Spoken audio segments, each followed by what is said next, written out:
Kenaikan harga barang terutama barangan keperluan kebelakangan ini pastinya memberi kesan kepada rakyat Malaysia terutamanya dari segi kewangan. Namun harus diperakui, isu sedemikian juga mampu memberikan tekanan dan kesan tidak stabil kepada kesihatan mental seseorang. Paling dibimbangi sekiranya ia terkesan kepada golongan muda yang akan mewarisi generasi akan datang. Ikuti laporan disediakan wartawan Ridwan Rushdi Azri Roslan. Statistik Tinjauan Kebangsaan Kesihatan dan Morbiditi 2015 mendedahkan 1 daripada 3 rakyat Malaysia berumur 16 tahun dan ke atas berdepan masalah mental.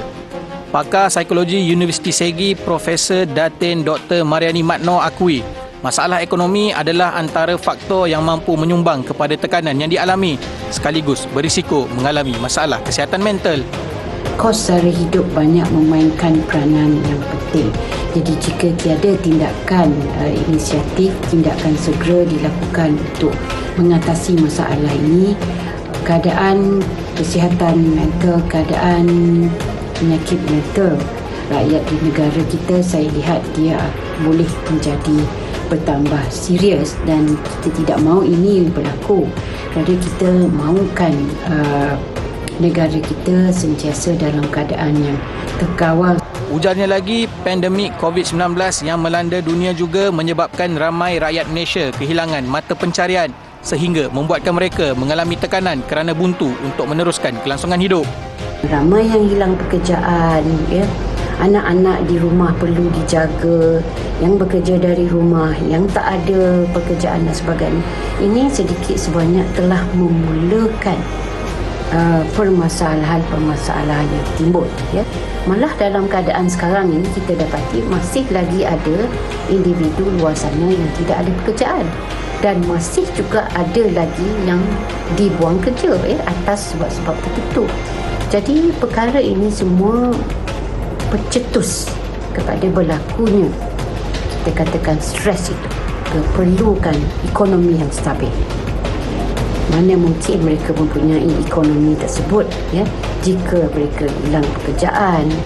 Bagi orang ramai yang ditemui pula, rata-rata berpendapat lebih banyak kumpulan-kumpulan sokongan perlu ditubuhkan bagi memastikan masalah ini dapat dikurangkan.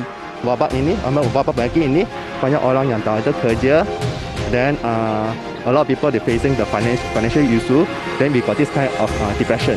That's why kita mesti ada society, mungkin society yang baru untuk concern about ini punya isu supaya sebelum isu itu menjadi diabaikan lah.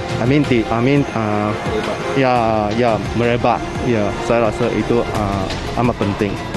Mereka juga mengakui kesedaran mengenai kesihatan mental perlu diberi lebih perhatian. Ia sebagai langkah pencegahan awal kerana ia boleh berlaku kepada diri sendiri mahupun ahli keluarga atau kenalan yang dekat dengan kita.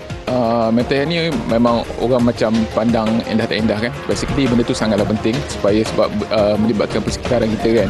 Kawan-kawan kita, kadang-kadang kita tengok kawan tu okey, tapi sebenarnya dalam hati dia banyak benda masalah yang dia pendam kan. So itu antara salah satulah tanda-tanda masalah, tanda-tanda awal lah juga yang perlu diambil perhatian jugalah. Sebab benda macam ni kena ambil tahulah sebab bahaya kan. Kalau terjadi pada keluarga kita ke, rakan kita ke, susah juga kan jadinya. Kena ambil tahulah. Luka di tangan, zahir di mata, namun sakit dalam kalbu siapa yang tahu. Bagi setengah manusia, perkara ini mungkin remeh atau dongeng semata. Tetapi bagi mereka yang benar-benar menghadapinya, pasti tahu betapa susahnya perasaan ini. Ditambah dengan stigma-stigma negatif yang sering menyelubungi isu ini, pastinya membuatkan mereka yang terkesan takut dan bimbang mendapatkan rawatan dan perubatan yang sepatutnya mereka dapatkan. Jadi, ambillah inisiatif, tambahkan kesedaran anda terhadap isu ini agar semua orang dapat kita bantu selain kita dapat hidup dalam keadaan yang lebih harmoni dan sejahtera. Ridwan Rushdi Azri Roslan melaporkan.